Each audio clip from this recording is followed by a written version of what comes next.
कभी सोचा है कि कुछ शहर तो लोगों से खचाखच भरे होते हैं और कुछ जगह मतलब बड़े बड़े इलाके एकदम खाली पड़े रहते हैं।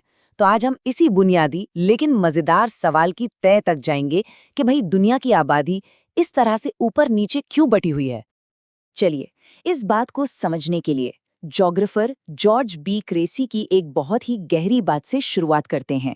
उन्होंने कहा था, एशिया में कई ऐसी जगहें हैं जहां लोग कम हैं और कुछ ही ऐसी जगहें हैं जहां लोग बहुत ज्यादा हैं। ये एक छोटी सी बात लगती है, पर ये न सिर्फ एशिया बल्कि पूरी दुनिया की कहानी बयां करती है। जरा इस आंकड़े पर गौर कीजिए। दुनिया की 90% आबादी सिर्फ 10% जमीन पर रहती है ना चौंकाने वाली बात। ये असमानता कितनी ज्यादा है, ये आंकड़ा साफ साफ दिखाता है। और यहीं से सवाल उठता है, ऐसा क्यों? तो ये जो इतना बड़ा असंतुलन है, ये अपने आप में एक बहुत ही दिलचस्प पहेली है। आखिर वो कौन सी ताकतें हैं जो इंसानों को कुछ जगहों पर तो एक साथ खींच लाती हैं, जबकि हमारी धरती का इतना बड़ा हिस्सा लगभग खाली ही रह जाता है? चलिए, इसी मेन सवाल को पकड़कर आगे बढ़ते हैं और एक एक करके उन सुरागों को खोजते हैं जो इस ग्लोबल पहेली को सुलझाने में हमारी मदद करेंगे।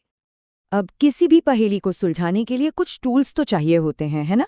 तो हमारा पहला टूल एक बहुत ही सीधा साधा लेकिन पावरफुल कॉन्सेप्ट है, जो हमें ये समझने में मदद करता है कि कोई जगह कितनी भरी हुई है या कितनी खाली। इसे कहते हैं पॉपुलेशन डेंसिटी, यानी जनसंख्या घनत्व। इसको ना ऐसे समझिए, जैसे एक कमरे में कितने लोग हैं, जितने ज्यादा लोग कमरा उतना ही भरा भरा लगेगा। बस पॉपुलेशन डेंसिटी भी ठीक यही चीज है, लेकिन एक शहर या पूरे देश के लिए। और इसका हिसाब लगाना भी बहुत आसान है। आप बस उस जगह की कुल आबादी को उसकी कुल एरिया से डिवाइड कर दीजिए। तो मान लीजिए 100 स्क्वायर किलोमीटर का कोई शहर है और वहां 1.5 लाख लोग रहते हैं, तो उसकी पॉपुलेशन डेंसिटी हुई 1500 लोग प्रति स्क्वायर किलोमीटर। मतलब एक ठीक ठाक घनी आबादी वाला शहर। तो अब जब हमारे पास ये टूल आ गया है, तो चलिए पहले सुराग की तरफ बढ़ते हैं। और वो सुराग हमें कहीं और नहीं बल्कि हमारी धरती खुद देती है। ये धरती ही हमें इशारे देती है कि हमें कहाँ बसना चाहिए। पहला और सबसे जरूरी फैक्टर है पानी। ये तो जीवन का आधार है। पीने से लेकर खेती करने और हमारी फैक्ट्रियों को चलाने तक हर चीज तो पानी पर ही निर्भर करती है। और यही वजह है कि इतिहास की बड़ी बड़ी सभ्यताएं नील, सिंधु या गंगा जैसी नदियों के किनारे ही बसीं, जबकि बड़े बड़े रेगिस्तान आज भी लगभग खाली हैं। देखिए कितना साफ फर्क है, जहां जीवन है और जहां नहीं है। पानी के बाद जमीन का आकार, मतलब वो कैसी दिखती है, ये भी एक बहुत बड़ा रोल प्ले करता है कि लोग कहाँ रहना पसंद करेंगे। देखिए, ये तो सीधी सी बात है। लोग वहीं बसना चाहेंगे जहां जमीन समतल हो, उपजाऊ हो, जहां खेती करना, शहर बसाना आसान हो। वहीं दूसरी तरफ ऊबड़ खाबड़ पहाड़ों पर डेवलपमेंट करना कितना मुश्किल होता है। इसका सबसे बढ़िया एग्जाम्पल अपने देश में ही देख लीजिए। एक तरफ गंगा के मैदान, जहां कितनी घनी आबादी है, और दूसरी तरफ हिमालय के इलाके, जहां बस्तियां दूर दूर तक फैली हैं। फर्क साफ दिखता है। सच कहें तो हम में से ज्यादातर लोगों को आराम पसंद होता है। हम बहुत ज्यादा गर्मी या बहुत ज्यादा ठंड से बचते हैं और ऐसी जगहों पर रहना पसंद करते हैं जहां का मौसम अच्छा हो, आरामदायक हो। और यही कारण है कि साइबेरिया के बर्फीले इलाकों या सहारा के तपते रेगिस्तान में बहुत कम लोग रहते हैं, जबकि मेडिटेरेनियन रीजन जैसी जगहों पर, जहां मौसम सुहाना रहता है, वहां हजारों सालों से लोग बसते आए हैं। और ज्योग्राफिकल फैक्टर्स में आखिरी चीज है उपजाऊ मिट्टी। वो मिट्टी जो हमारा पेट भरती है।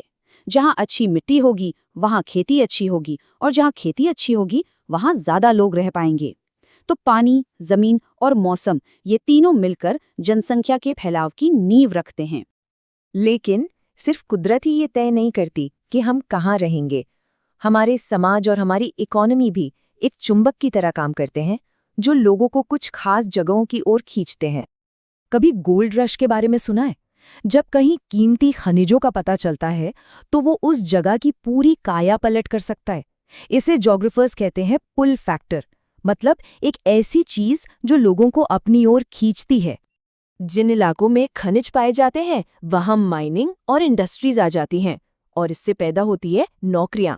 और जहां नौकरियां होती हैं, वहां लोग खिंचे चले आते हैं। अफ्रीका में कटंगा, ज़ाम्बिया कॉपर बेल्ट इसका एक बहुत बड़ा उदाहरण है। और ये सिर्फ माइनिंग की बात नहीं है। जो इंडस्ट्रियल बेल्ट होते हैं वो तो आबादी के लिए और भी बड़े चुंबक बन जाते हैं, क्योंकि वहाँ सिर्फ एक तरह की नहीं बल्कि कई तरह की नौकरियां मिलती हैं। ये बात बहुत अच्छे से समझाती है कि कैसे इंडस्ट्रियल हब्स जॉब्स का एक पूरा इकोसिस्टम बना देते हैं। मतलब फैक्ट्री वर्कर्स से लेकर डॉक्टर, टीचर, दुकानदार, ट्रांसपोर्टर, सब ये हब्स एक्टिविटी के सेंटर बन जाते हैं। और इसी वजह से जापान के कोबे, ओसाकास रीजन जैसी जगहों पर पॉपुलेशन डेंसिटी अविश्वसनीय रूप से बहुत ज्यादा है। और आखिर में इंसान का दिल और उसकी मान्यताएं भी एक बड़ा रोल निभाती हैं। लोग अक्सर धार्मिक या सांस्कृतिक रूप से महत्वपूर्ण जगहों की ओर आकर्षित होते हैं, जैसे वाराणसी या जेरूसलम। वहीं दूसरी तरफ जहां राजनीतिक अस्थिरता या सामाजिक अशांति होती है, लोग वहां से दूर भागते हैं। ये भी बहुत शक्तिशाली पुश और पुल फैक्टर्स हैं। तो हमने सारे सुराग तो देख लिए, लेकिन सवाल ये है कि ये सब जानना जरूरी क्यों है? ये समझना इतना महत्वपूर्ण क्यों है कि लोग कहाँ और क्यों रहते हैं? देखिए, असल बात यह है कि आबादी के ये पैटर्न हर चीज पर असर डालते हैं। कहाँ स्कूल और अस्पताल बनाने हैं, हमारे शहरों का डिजाइन कैसा होना चाहिए, और दुनिया भर में खाना और पानी जैसे रिसोर्सेज को कैसे बांटना है, ये सब इसी पर निर्भर करता है। ये बहुत ही प्रैक्टिकल चीज है। और ये हमें एक आखिरी लेकिन बहुत ज़रूरी सवाल पर छोड़ जाता है। जैसे जैसे क्लाइमेट बदल रहा है और टेक्नोलॉजी हमारी दुनिया को नया आकार दे रही है, भविष्य में आबादी का ये पैटर्न कैसे बदलेगा? इंसानों का अगला बड़ा जमावड़ा कहाँ होगा? ये एक ऐसा सवाल है जिसका जवाब शायद आने वाली पीढ़ियाँ ही देंगी।